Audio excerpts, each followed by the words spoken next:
Let's talk about how to make an attractive offer in a seller's market.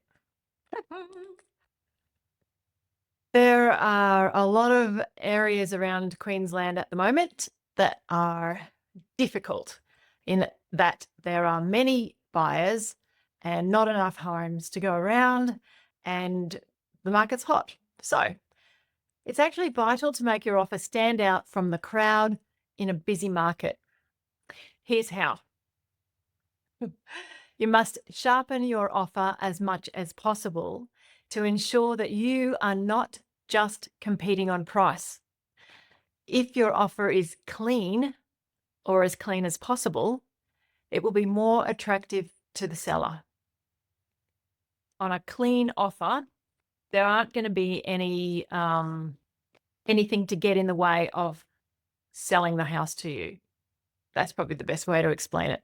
So you can put in an offer and you can say, oh, yes, I need this and I need this and I need this. The buyer needs this, buyer needs that, buyer needs. And the seller looks at them all and buyer needs, but this buyer doesn't need anything. Oh, that's attractive. Hmm. Okay, they haven't offered as much as the other people, but it's not that much lower. Maybe the sales agent can just get them to up their price a bit because I really like this nice, simple, clean offer. They're not worried about their, you know, building and pest, and they don't need finance. They're happy to go with whatever settlement I need. I love it. See if we can get them to pay the same amount as the top offer, and I'll go with them. Thank you. Makes sense. Okay, you may not be able to offer as much as the top offer, but if you were pretty close, that's going to make your offer pretty tempting.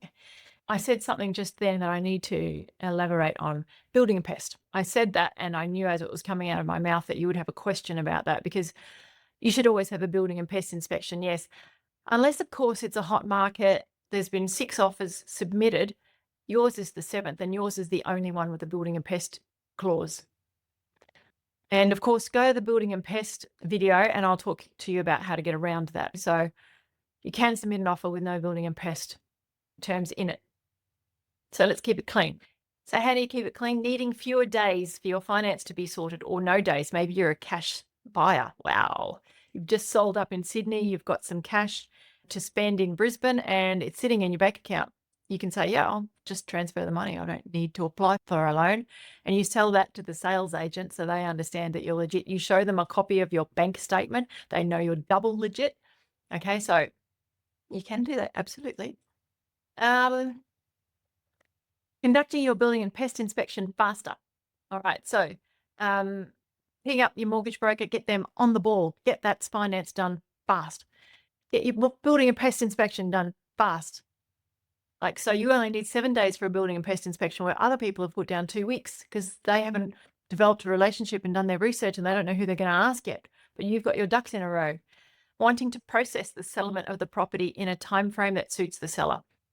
If my buyer doesn't mind, I put on my offers when I submit an offer that whatever the seller wants, we're happy to go with whatever the seller wants, provided it's between 21 and 60 days. Happy to go with what the seller wants. That's really being flexible, isn't it? So finance, most buyers put anywhere from 14 to 21 days for finance approval on their contract. However, if you are competing with other buyers, you may change that down to 7 to 10 days.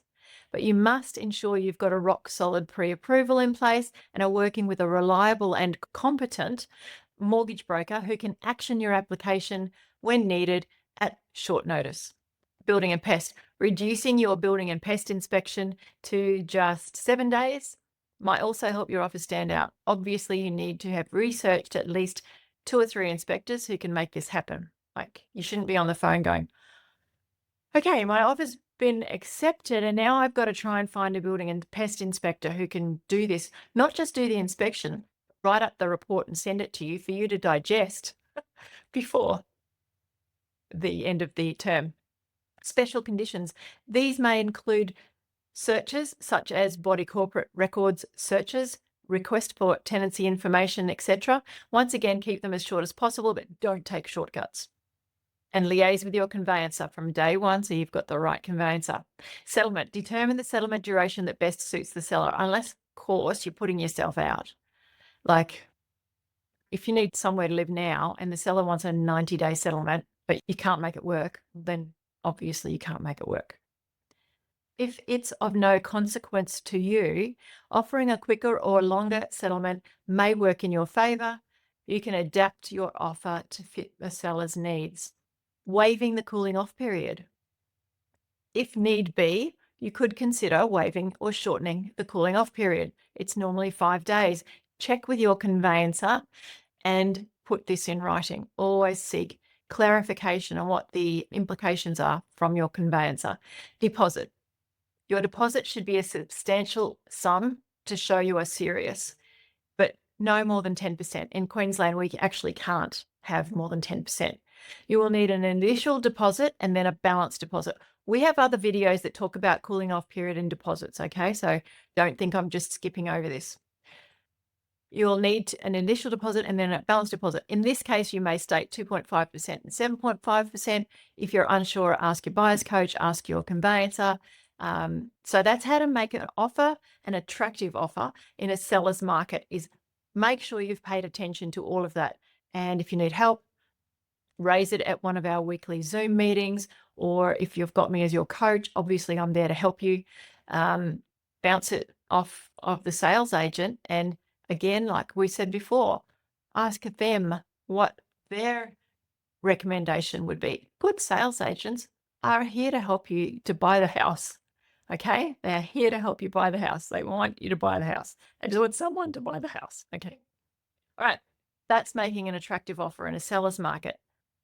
If it's a buyer's market, in other words, it's not so hot, properties have been on the market for a longer period of time. Maybe they generally, in a hot market, they probably spend maybe 20 to 30 days on the market. In a buyer's market, there might be 3 months is the average sale duration. So making an offer in a buyer's market. Buyer's market, you have a little more time generally, unless of course it's a perfect home in a perfect street, then maybe it's just going to sell quickly. You can also have more favorable contract terms. The pressure's off you and on the seller. Here's how. You may be the only offer. If so, you could offer a lower price than you expect to pay and negotiate up. You could create urgency by giving them a time limit or telling them that you have another home that you're considering. Using a CMA, a comparative market analysis, and explain the current market conditions when presenting your offer. Say, like, I know that this is a reasonable price to offer this for this home because here's the evidence for that. You may find that the seller is fine with you offering a low deposit, as there isn't the same requirement to compete against other buyers. Submit your offer with a settlement date that suits you, not necessarily the buyer. If the home has been on the market for a while, you may be able to negotiate the fixtures and fittings that you may want included in the home. As part of the deal, you might say, yeah, okay, here's my offer. And also I would really like it if they left that beautiful new fridge freezer behind. If you're the only offer, they're going to consider it. Their sales agents should advise them to consider it.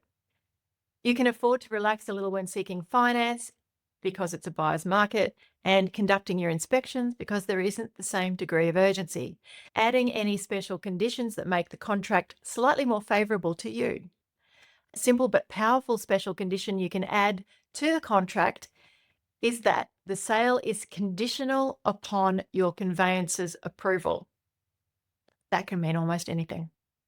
Or it's conditional upon the buyer's satisfaction with their due diligence results.